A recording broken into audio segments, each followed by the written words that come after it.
April மாதம் 1ஆம் தேதி அதிகாலை 2:30 இப்பொழுது. இன்று ஒரு மிக முக்கியமான எச்சரிக்கையை ஈரான் முன்வைத்திருக்கிறார்கள். அதாவது அமெரிக்காவுடைய நிறுவனங்கள் மீது தாக்குதல் நடத்தப்படும் என்று திகதியும் நேரமும் அறிவிச்சிருக்காங்க. அதோட அமெரிக்கா உடனடியாக இப்பொழுது அறிவித்திருக்காங்க. சவுதி அரேபியாவில் இருக்கின்ற அமெரிக்கர்களை உடனடியாக அவங்களுடைய வீடுகளில் மட்டுமே இருங்க, பொது இடங்களுக்கு வராதீங்கன்னு சொல்லியிருக்காங்க. அமெரிக்காவுடைய ஊடகவியலாளர் ஒருவர் ஈராக்கில் வைத்து கடத்தப்பட்டிருக்காங்க. சர்வதேச ரீதியில மிகப்பெரிய பரபரப்பை ஏற்படுத்தி இருக்கிறது இந்த செய்தி. அதோட ஈரானுடைய மிக முக்கியமான ஏவுகணை களஞ்சியம், அதுவும் அண்டர் கிரவுண்ட்ல இருந்த ஏவுகணை களஞ்சியத்தை தாக்கி அளித்திருப்பதாக அமெரிக்கா கூறியிருக்கிறது. இந்த மாதிரி முக்கியமான விடயங்கள் இந்த வீடியோல இருக்க போகுது. சுருக்கமான வீடியோவாக இருக்க போகுது. அனுசரணை ஆண்கள் பெண்கள் குழந்தைகளுக்கான புத்தாண்டு ஆடைகள் ஜுசி கொட்டஹெனா வெள்ளவத்தை மற்றும் ஹேட்டன். அதுக்கு முதல்ல இன்றைக்கு ஏஎல் பரீட்சைக்கான பெறுவர்கள் வெளியாகி இருக்கிறது. இப்பொழுது நிறைய பேருடைய பெறுவர்கள் சமூக வலைதளங்கள்ல பரவலாக கிடைத்தது. அனைவருக்கும் வாழ்த்துக்கள். ஈரான் ஒரு மிக முக்கியமான பெரிய அளவான ஒரு எச்சரிக்கையை முன் வச்சிருக்காங்க. இன்று ஏப்ரல் மாதம் 1ஆம் தேதி ஈரான் நேரப்படி இரவு 8 மணிக்கு அமெரிக்காவினுடைய அத்தனை கிட்டத்தட்ட 15 நிறுவனங்கள், மிக மிக முக்கியமான நிறுவனங்கள் இவை. அதாவது மேற்காசியாவில் இருக்கின்ற ஃபேஸ்புக்ல இருந்து யூடியூப், அதோட ஆப்பிள் நிறுவனம், இன்டெல் நிறுவனம், டெஸ்லா நிறுவனம் என்று ஏராளமான முக்கியமான பொருளாதார நிறுவனங்கள், தொலைத்தொடர்பு நிறுவனங்கள், இவங்களுடைய அலுவலகங்கள் மீது தாக்குதல் நடத்த போகிறோம்.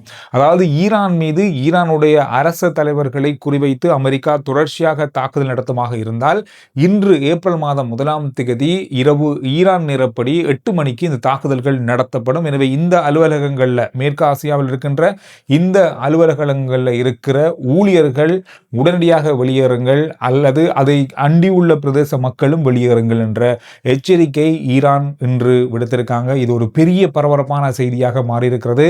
எனவே அமெரிக்காவுடைய பொருளாதார மையங்கள் மீது மத்திய கிழக்கில் கடந்த நாட்களாக தொடர்ச்சியாக தாக்குதல்களை நடத்தி வருகிறது ஈரான். இப்பொழுது பகிரங்கமாகவே இந்த அறிவித்தலை விடுத்திருக்காங்க. இந்த அறிவித்தல் என்பது உலகம் முழுவதும் இருக்கிற சமூக வலைத்தள பாவனை தொடர்புகள், அதோடு தயாரிப்பு நிறுவனங்கள், தொலைத்தொடர்புகள் என்று ஏராளமான விடயங்களை பாதிக்க வாய்ப்புகள் இருக்குன்னு சொல்லப்படுது. இந்த எச்சரிக்கைக்கு பிறகு பலதரப்பட்ட விடயங்கள் இப்பொழுது பரபரப்பாக மாறியிருக்கு. இதை தாண்டி சவுதி அரேபியாவுடைய அமெரிக்க தூதரகம் உடனடியாக சவுதி அரேபியாவில் இருக்கிற ரியாத் அமெரிக்க தூதரகம் தான் இந்த தகவலை வெளியிட்டிருக்காங்க.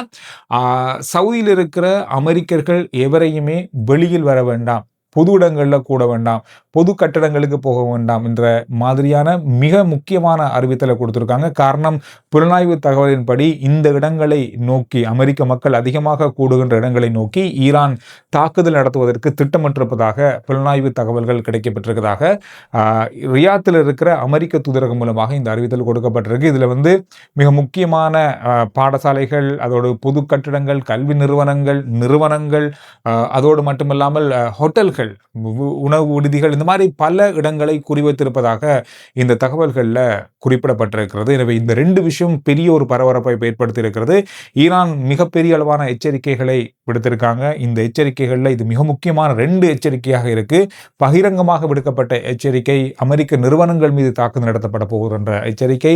இது எல்லாமே இப்பொழுது பார்க்கப்படுகின்ற நேரத்தில் ஈராக்கினுடைய தலைநகர் பக்தாத்ல வைத்து அமெரிக்காவுடைய ஊடகவியலாளர் பெண் ஒருவர் கடத்தப்பட்டிருக்காங்க. இந்த தகவலானது இப்பொழுது அமெரிக்க ஊடக நிறுவனம் அதை உறுதி செஞ்சிருக்கிறது. ஈராக்கில் இருக்கிற காவல்துறை இதை உறுதி செஞ்சிருக்காங்க. இது தொடர்பான மேலதிகமான விசாரணைகள் இப்பொழுது நடந்து வருவதாக சொல்லப்படுது. இறுதியாக கிடைத்த செய்தியில இந்த பெண்மணி, அதாவது இந்த ஊடகவியலாளர் கடத்தப்பட்டது என்பது ஈரானுக்கு சார்பாக இயங்கிக் கொண்டிருக்கின்ற, அதாவது ஈராக்கில் இயங்கிக் கொண்டிருக்கின்ற ஆயுதப்படை இவரை கடத்தி இருக்கலாம் அப்படின்ற மாதிரி இப்பொழுது ஊகிக்கப்படுகிறது. மேலதிகமான விசாரணைகள் இப்பொழுது நடந்து வருகிறது. இது ஒரு சர்வதேச ரீதியில பெரிய பரபரப்பை ஏற்படுத்தியிருக்கிற இன்னும் ஒரு செய்தியாக மாறியிருக்கிறது. அல் ஜசீரா தொலைக்காட்சிக்கு ஈரானுடைய வெளியுறவு அமைச்சர் பிரத்யேகமான பேட்டியொன்றை தெஹ்ரானில் வைத்து கொடுத்திருக்கிறார். அது சர்வதேச தொலைக்காட்சியில் அவருடைய பேட்டி ஒளிபரப்பட்டிருக்கிறது. இந்த விடயம் தொடர்பாக இப்பொழுது உண்மையான தகவல்கள் வெளியிடப்பட்டிருக்கிறது. அதாவது அமெரிக்காவோடு எந்த விதத்திலும் நாங்கள் பேச்சுவார்த்தை நடத்தல் அப்படின்றது சொல்லியிருக்காங்க. அமெரிக்காவோடு பேச்சுவார்த்தை பேச்சுவார்த்தை நடத்துற அளவுக்கு எங்களுக்கு நம்பிக்கை இல்லை. சைபர் வீதம் தான் இருக்கிறது. கடந்த காலங்களில் அமெரிக்காவால நாங்க பேச்சுவார்த்தை என்று அழைக்கப்பட்டு பல தடவைகள் ஏமாற்றப்பட்டிருக்கிறோம். அந்த அடிப்படையில் அமெரிக்காவோடு எந்த விதமான பேச்சுவார்த்தையையும் நாங்கள் நடத்தவும் போறல. வைக்கப்பட்ட 15 கோரிக்கைகள்ல எந்த கோரிக்கைகளுக்கும் எங்களுக்கு உடன்பாடு இல்லை என்றதை அவர் உறுதியாக சொல்லியிருக்காரு. அதோட ஹோர்முஸ் கால்வாய் எப்பொழுதுமே திறந்திருக்கிறது. ஆசிய நாடுகள், ஐரோப்பிய நாடுகள், எல்லா நாடுகளுக்குமே திறந்திருக்கிறது. முக்கியமா அமெரிக்காவுக்கு உதவி செய்கிற தோழமை நாடுகளுக்கு மாத்திரம்தான் அது மூடப்பட்டிருக்குதே தோழிய ஹோர்முஸ் கால்வாய் மூடப்படல அப்படின்றத அவர் சொல்லியிருக்காரு. ஏன் கப்பல்கள் அங்கு பயணிக்கவில்லை என்றதுக்கு காரணம்னு சொன்னா, இப்பொழுது அங்கு போர் நடந்து கொண்டிருக்கிறது, கட்டுப்பாடு விதிக்கப்பட்டிருக்கிறது. இதன் காரணமாக கப்பல்கள் தாக்கப்படலாம் என்ற அச்சத்தின் காரணமாகவே தான் பல கப்பல்கள், அதாவது இன்சூரன்ஸ் பண்ற நிறுவனங்கள் அதை அனுமதிக்கலன்றதுக்காகத்தான் கப்பல்கள் பயணிக்காம இருக்குதே ஒழிய ஹோர்முஸ் கால்வாய் எங்களுடைய நட்பு நாடுகளுக்கு எப்போதுமே மூடப்படாது அப்படின்றதுல அவங்களுடைய உறுதியான தகவல்கள் இன்றைய நாளிலையும் வெளியாக இருக்கு. எனவே அல் ஜசீரா தொலைக்காட்சியில் பலதரப்பட்ட விடயங்களை அவர் குறிப்பிட்டிருக்காரு. இதுல மிக முக்கியமாக கேட்கப்பட்ட கேள்வி இன்னும் ஒரு கேள்வி, அதாவது தரை வழியாக இப்பொழுது அமெரிக்கா தாக்குதலை நடத்துவதற்கு தயாராகிறாங்க. இதை பற்றி உங்களுடைய எதிர்பார்ப்பு என்ன? நீங்க அதுக்கு எவ்வாறான நடவடிக்கைகளை மேற்கொள்ள போறீங்க என்ற கேள்வி. அமெரிக்கா அவ்வாறான ஒரு தாக்குதலை நடத்தாது என்று நாங்கள் எதிர்பார்க்கிறோம். காரணம் சொன்னா, இப்பொழுது ஈரானுக்குள் இருக்கின்ற விடயங்களை வைத்துக்கொண்டு அமெரிக்கா மிகப்பெரிய பாதிப்புகளை சந்திக்க நேரிடும். அதை அவங்களுக்கு நல்லாவே தெரியும். அதனால இந்த தரைவழி தாக்குதலை அவர்கள் நடத்த மாட்டார்கள் என்று நாங்கள் எதிர்பார்க்கிறோம். அதை மீறி நடத்தினால் அதற்கு தகுந்த பதிலடி கொடுக்கப்படுவதற்கான அத்தனை ஏற்பாடுகளையும் இப்பொழுது ஈரான் செய்திருக்கிறது என்ற தகவலை அவர் நேரடியாக தொலைக்காட்சி மூலமான பேட்டியில குறிப்பிட்டிருக்காரு. சர்வதேச ரீதியில ஒரு மிக முக்கியமான விஷயம் இப்பொழுது பேசப்படும். இப்ப இருக்கிற இந்த தாக்குதலை அமெரிக்கா உடனடியாக நிறுத்துவதாக இருந்தால் பேச்சுவார்த்தையால இனி நடத்த முடியாது, அல்லது போராலையும் இதை நடத்த முடியாது என்ற ஒரு கட்டத்துக்குள்ள கிட்டத்தட்ட நெருங்கி கொண்டிருக்காங்க. ஆனால் இப்பொழுது அமெரிக்காவுக்கு மிக முக்கியமான தேவையாக இருக்கிற ஒன்று இந்த போரை முடிக்க வேண்டியது. 4-5 வாரங்கள் தாண்டி இருக்கிறது. இதுதான் அவங்களுடைய எல்லை. இதை முடித்தே ஆக வேண்டும் என்ற ஒரு கட்டம். இந்த கட்டத்துக்குள்ள பல நிபந்தனைகள் முன்வைக்கப்பட்டது. இந்த போர்ல இருந்து அமெரிக்கா உடனடியாக வெளியேறக்கூடிய வாய்ப்பு இருக்கு. அதுல அவங்களுடைய அறிவிப்பாக இந்த போர்ல நாங்கள் வெற்றி பெற்றோம் என்ற அறிவிப்பை அவங்க கொடுக்கக்கூடிய வாய்ப்பு நிறைய இருக்கு. இந்த போர்ல அவங்க வெற்றி பெற்று வெளியேறி விட்டார்கள் என்றாலும் கூட இந்த போர் ஈரானால தொடர்ந்து நடத்தப்படும். காரணம் சொன்னா, அவங்களுடைய ஹோர்முஸ் கால்வாயாக இருக்கட்டும், அடுத்தடுத்த பொருளாதார நிலைகளை தாக்குகின்ற அந்த கட்டங்களாக இருக்கட்டும், அவங்க தொடர்ந்து இதை தாக்க போறாங்க. அமெரிக்கா அதில் இருந்து விலகி கொண்டாலும் கூட. அதனால இப்படி ஒரு இக்கட்டான சூழல் இருக்கிறதால அமெரிக்கா ஒன்று இதை பேசி முடிச்சிட்டு சுமூகமாக இதை முடித்து வைக்கிறதுக்கான முயற்சியை மேற்கொள்றாங்க. அதை தாண்டி ஏதாவது ஒரு வழியில ஈரானை பயமுறுத்தி இந்த பேச்சுவார்த்தைக்கு கொண்டு வருவதற்கான தாக்குதல்களை கடுமையாக மேற்கொள்றாங்க. அதற்காக தான் ஈரான் இப்பொழுது தொடர்ந்து அமெரிக்க நிலைகள் மீதும் அமெரிக்காவுடைய நிறுவனங்கள் மீதும் தாக்குதல் நடத்த போகிறோம் என்ற வெளிப்படையான கருத்துக்களை வெளியிட்டிருக்காங்க. இந்த மாதிரி பல விஷயங்கள் இப்பொழுது பேசப்படுது. எனவே இந்த போரை முடித்து வைக்காவிட்டால் மிக பாரியளவான பொருளாதார சிக்கலை உலக நாடுகள் சந்திக்க நேரிடும் என்று சொல்லியிருக்காங்க. இதுல கடந்த ஒரு மாத காலத்துல மட்டுமே அதிகளவான பாதிப்புகள் மத்திய கிழக்கு நாடுகளுக்கு ஏற்பட்டிருக்கிறது. மத்திய கிழக்குல கிட்டத்தட்ட 200 பில்லியன் அமெரிக்க டாலர்கள் பொருளாதார இழப்பு ஏற்பட்டிருப்பதாக சொல்றாங்க. இந்த ஒரு மாசத்துல மட்டும் நடந்த இந்த போரின் காரணமாக இன்னும் 2-3 கிழமைகள் இந்த போர் நடக்குமாக இருந்தால் கிட்டத்தட்ட 4 மில்லியன் மக்கள் வேலை இழக்க நேரிடலாம் மத்திய கிழக்குல மட்டுமே. கிட்டத்தட்ட இப்ப வரைக்குமே 200 பில்லியன் அமெரிக்க டாலர்கள் பொருளாதார இழப்பு மத்திய கிழக்குக்கு ஏற்பட்டிருக்கிறது. இது ஒரு பெரிய ஒரு பாரிய சிக்கலை ஏற்படுத்தியிருப்பதாக சொல்லப்படுது. ஆசிய நாடுகள்ல பல நாடுகள் தங்களுடைய பொருளாதாரத்தை இழந்திருக்கிறாங்க. அதிகளவான செலவுகள், விலையேற்றங்கள், எரிபொருள் தட்டுப்பாடு, மின்தடை, இந்த மாதிரியான பல சிக்கல்களை எதிர்நோக்குறாங்க. அமெரிக்காவிலேயே கடந்த 2022ஆம் ஆண்டுக்கு பிறகு மிகப்பெரிய அளவான கேஸ் விலை, எரிபொருள் விலை ஏற்றம் நடந்திருக்கிறது. இதெல்லாம் ஒரு பெரிய பொருளாதார சிக்கலை இப்பொழுது ஏற்படுத்தி இருக்கிறது.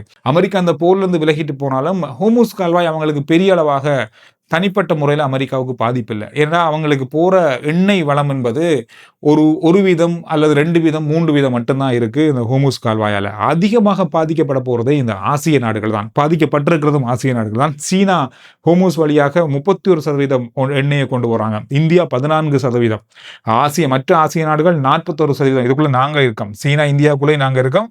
இந்த 40% இலங்கை இருக்கிறது. ஜப்பான் 4%. என்னதான் மற்ற அதாவது எதிரி நாடுகளுக்கு ஹோர்முஸ் மூடப்பட்டாலும் மற்ற நாடுகளுக்கு பயணிக்கின்ற கப்பல்களுக்கான கட்டணத்தை அறவிடக்கூடிய வாய்ப்புகள் இருக்குன்னு சொல்லப்படுது. அது ஈரானுடைய நட்பு நாடுகளுக்குமா என்றது பற்றி இதுவரையில முடிவுகள் இல்லை.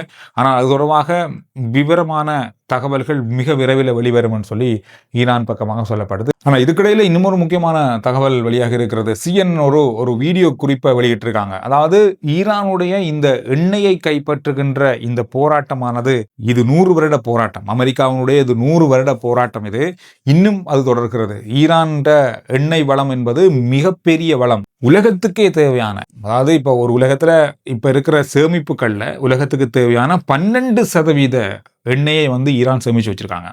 உலகத்துக்கே எங்கேயுமே எண்ணெய் சுரக்கல்ல, எண்ணெய் உற்பத்தி நடக்கல்ல, எதுவுமே செய்ய முடியாமல் இருந்தாலும் கூட கிட்டத்தட்ட 6 மாத காலத்துக்கு உலகத்தில் அத்தனை நாடுகளுக்கும் எண்ணெய் வழங்கக்கூடிய வளத்தை கொண்டது ஈரான். அது மட்டும் இல்லாமல் அந்த வளத்தை சேமித்தும் வைத்திருக்கிறது, உற்பத்தி செய்து சேமித்து வச்சிருக்காங்க. இந்த மாதிரி ஒரு பெரிய வளம் கொண்டது ஈரான். இந்த ஈரானுடைய எண்ணெய் வளத்தை கைப்பற்றுவதற்கு அமெரிக்கா கடந்த 100 வருஷமா போராடுறாங்க. எனவே இதுவரைக்கும் அதற்கு எந்த ஒரு முடிவும் கிடைக்கல அப்படின்றத இந்த இப்பொழுது நடந்து கொண்டிருக்க போரும் நிரூபிச்சிருக்கு அப்படின்றத CNN ஒரு வீடியோ குறிப்பில் குறிப்பிட்டிருந்தாங்கன்றனால நீங்கள் நிறைய பேர் அதை பார்த்துருப்பீங்க. எனவே இந்த விஷயங்கள் தான் கடந்த மணித்தேனங்களில் பார்க்கப்பட்ட மிக முக்கியமான செய்திகளுடைய சுருக்கம். RJ சந்துரு ரிப்போர்ட் வாட்ஸ்அப் சேனலுடைய லிங்க் முதல் கமெண்ட்ஸ்லையும் டிஸ்கிரிப்ஷன்லையும் இருக்கு, ஃபாலோ பண்ணுங்க. சுருக்கமான விரைவான செய்திகளை நீங்கள் வாட்ஸ்அப் மூலமாக அறிந்து கொள்ளலாம்.